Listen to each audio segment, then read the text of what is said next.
Hi guys, what is going on and welcome to today's YouTube video.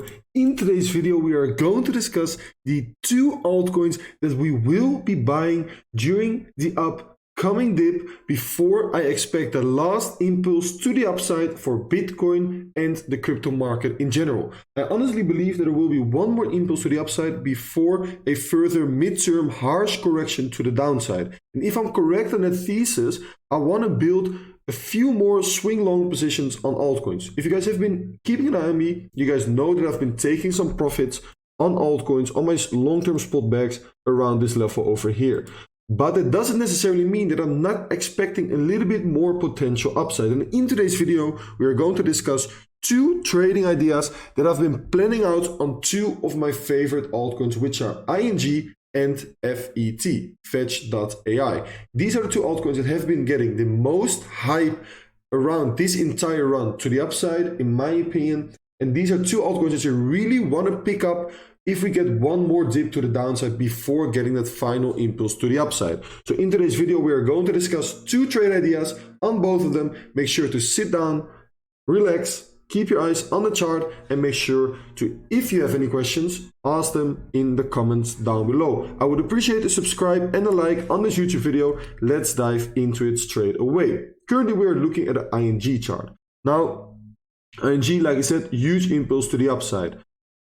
I'm expecting ING to potentially run towards new all-time highs, which could not only mark a potential top for ING, but also potential top for altcoins in general. Because like I said, this is one of the, if not the most hyped altcoin out there. And if it runs towards new all-time highs, which might happen if Bitcoin gets a final impulse to the upside, we want to be positioned again. I've been accumulating long-term ING around $7 over here, I believe, so I'm already up over 2x, but I want to accumulate one more potential position over here on the ING price. Because what we can see currently is that ING is trading in a very clean range. We can see that if I switch on a range like this, we have our range high with pivot 1, and we have our range low with 2 pivots as well. We have our 3 pivots, we have a beautiful deviation above the range high, and we know that after deviation of the range high, you can potentially anticipate a deviation of the range low. Now this deviation of the range high was extremely clean, right? Look at this beautiful piece of price action.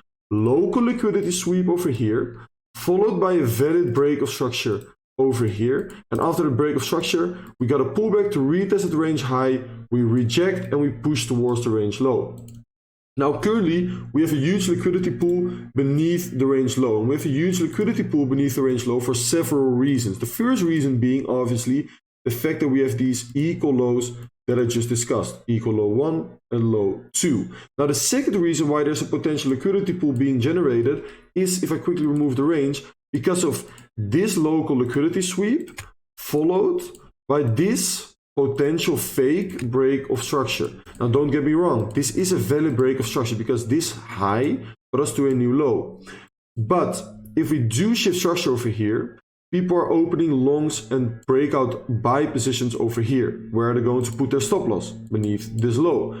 People will also open longs on the pullback. Well, will they put their stop loss? Beneath this low.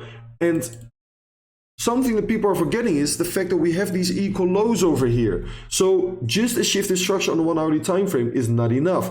If the drawn liquidity to the downside is bigger compared to the drawn liquidity to the upside, you have to wonder whether you want to look for longs over here or around this huge liquidity pool over here. You do not want to take every setup out there. You only want to take the best and high probabilities setups out there on the chart. And in my opinion, the highest probability setup out there right now is to anticipate a deviation of this range low area in which we push towards this liquidity pool that is getting bigger and bigger. Now this liquidity pool can be used by smart money to accumulate their buy and long positions. Maybe we see a small rejection at the retest of the range low, followed by a bullish local liquidity sweep over here. If we manage to reclaim the range low, that is your buy and long trigger with a very clear invalidation beneath this low. You can maybe ladder in a DCA order over here around the range low area. First target is the range high. Main target is a new all-time high. And now this main target might seem quite ambitious, right? And let's say we do enter a long position, something like this. If I quickly remove these crosses, stop loss beneath the local low towards the range high is an RR of approximately 3, let's say. The RR towards new all-time highs is approximately 9, okay? Now, if you enter a potential spot position, this is a freaking big increase of 71%. Now, to the stop loss is only a decrease of about 8%, okay? Definitely worth the RR both for a spot position and a leveraged swing long position. Beautiful potential trade setup being developed on the ING price over here. Also as extra confluence, we have the 200 EMA and the 200 moving average approaching our liquidity pool over here, which should both act as huge support. Now, it might be the case that we start pumping from here, but like I said, we only want to play always the best available setups out there with the best risk to reward ratio. Second coin, which is fetch.ai. And now this chart, guys, is based on one single support and resistance area, and it's an extremely vital one. If we go back all the way towards the moment where the price of Fetch was listed on Binance, we can see it was listed over here. This listing price acted as huge support over here. We saw a decent bounce to the upside. Then we broke down. Then it became resistance over here. The second candle wicked above it, but look at the first green candle. It wicked into the area and created a wick to the downside over here. Huge resistance. Then over here we push up. We see a huge run to the upside. Where is the first place where we find resistance? That crucial area. We reclaim that area. It becomes support and we send Fetch towards new all-time highs. Over here we front run it, but we might count this one as well. Then we go below it, huge resistance, reclaim it, we retest it, and we once again send it to new all-time highs. After new all-time high, huge support, we fall below it, we retest it, cannot reclaim it, we push towards new lows. Huge run to the upside, first time where we find resistance, key area. Support, right? Multiple times, and then over here we run towards it, we find resistance, now we have reclaimed it, okay?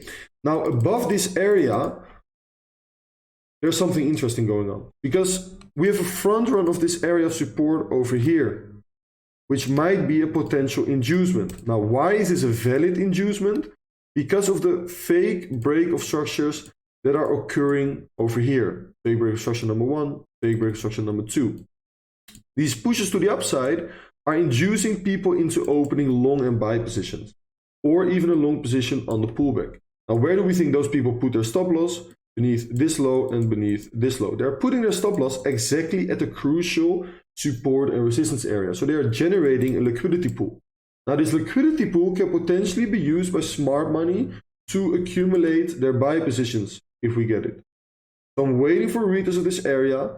This is where I will build a swing long or a spot position targeting this liquidity pool over here on Fetch, which is these relative equal highs over here. Okay, so my main target will be this high over here. Now, from this support and resistance area, that is a huge increasement as well. It's an increasement of approximately 47%, okay? You can potentially use this low to cover your stop loss over here. And now this is a very interesting potential trading idea that is being developed on the Fetch price. Once again, it still requires a decent decreasement.